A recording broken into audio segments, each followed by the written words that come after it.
You can look back in your notes at that. These types of things cause range shifts for lots of animal species. So a range shift is when something has to move away from its natural habitat. So for example, polar bears, right, they're having to move more and more south because the ice is melting. So polar bears, the mountain pine beetle, there's lots. Mountain pine beetle. So through deforestation, their areas are being destroyed and they're having to come further south.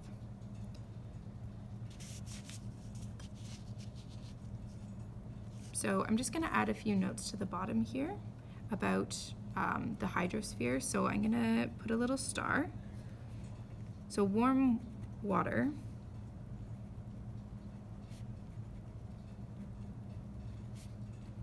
rises and evaporates.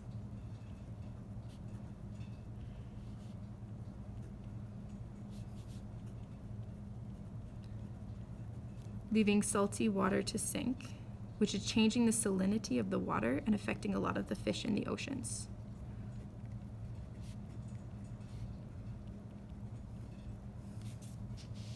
So that's sort of part of the hydrosphere piece with the North Atlantic pup slowing down.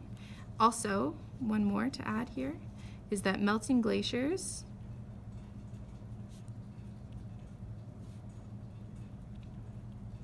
add fresh water to the ocean. So the water that's in a glacier is not salted, it's like drinkable water.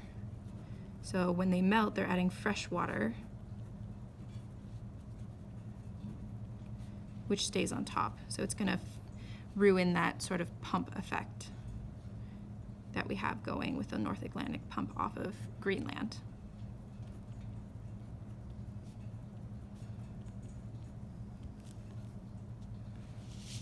Okay, the last thing we're going to look at is positive and negative feedback loops.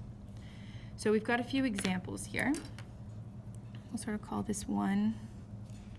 This can be number 2. This one can be number 3. So before we get into looking at all of these, let's just give a quick definition to positive and negative feedback loops.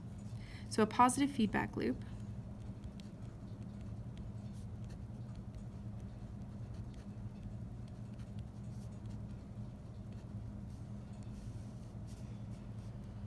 amplifies an effect and makes it stronger.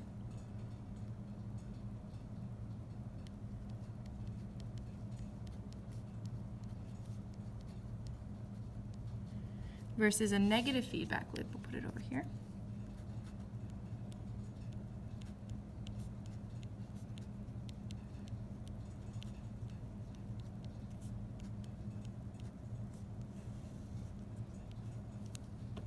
Dampens the effect of change. So dampens, so it makes it go in the opposite direction or slows it down. So dampens effect on change. So if we look at some examples of feedback loops, the first one here, sort of represented by our polar bear, is going to be about the melting Arctic ice.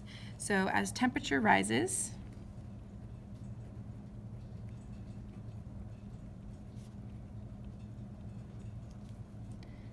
kind of circle that, that causes the Arctic ice to melt.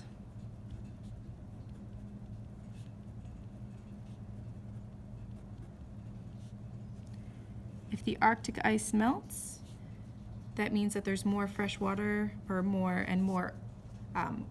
water in general around the planet and less ice, which changes the albedo of the planet. So remember, ice has high albedo and ocean has low albedo. It absorbs heat. So now we have dark oceans absorb heat. Absorb more heat because they have low albedo. And if they're absorbing more heat because of the low albedo, that means that you're going to get a greater temperature rise. So then it keeps going and keeps going. And see how it sort of amplifies, it just keeps getting hotter, more melts, hotter, more melts, and so on and so forth. So that would be a positive feedback loop. So we're going to put number 1 under positive feedback loop. For number 2, again, if we start with rising temperature, so temperature rises.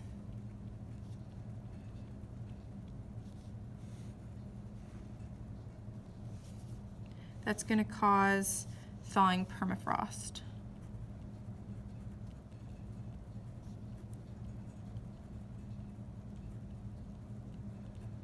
And as the permafrost melts, that releases more carbon dioxide and methane into the atmosphere. So we have release of CO2 and CH4, which are both greenhouse gases. If we have more greenhouse gases, that means we have a greater enhanced greenhouse effect. So enhanced greenhouse effect.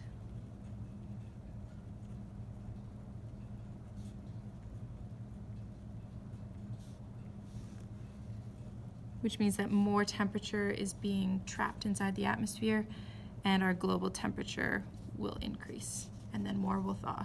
More gets released, greater greenhouse effect, greater temperature, and so on and so forth. So again, that one's connected all the way around. It amplifies an effect, which means that it's going to be a positive feedback loop. So we'll add number 2 over here to that list. Last one, number 3, again, we'll start with the rise in temperature.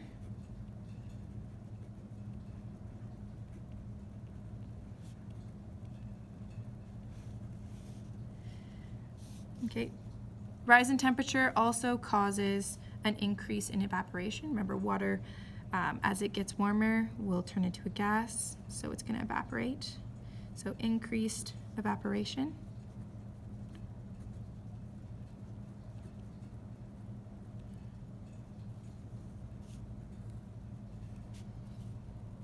If there's more evaporation, that means we're going to end up with more clouds, so increased cloud cover.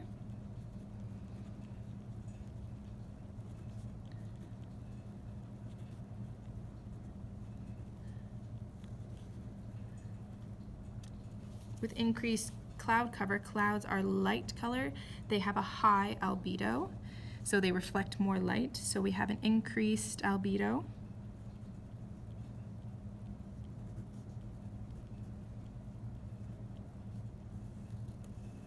And with an increased albedo, that means that more light is being reflected and less is absorbed, so we get a cooling effect. So now it's causing things to cool rather than to increase. So now we're going the opposite direction. So number 3 would be a negative feedback loop because it's not amplifying the effect, it's dampening it and making it go in the opposite direction. So some other feedback loops you might know are things like forest fires and stuff like that. So you can look in your notes for extra examples of feedback loops. You will need to be able to talk through a feedback loop in your exam. You'll also need to be able to answer one of these essential questions, so either about the connectiveness of the spheres or how the world responds as we increase our use of greenhouse gases and things like that. So if you have any questions, then let me know. You can send me an EDSB message or something. What you should work through now is that we've gone through this is to print off or open up on your computer your climate change review from the unit test and work on going through and answering all those questions again to keep it nice and fresh in your mind. Okay, next class we're going to look at biology.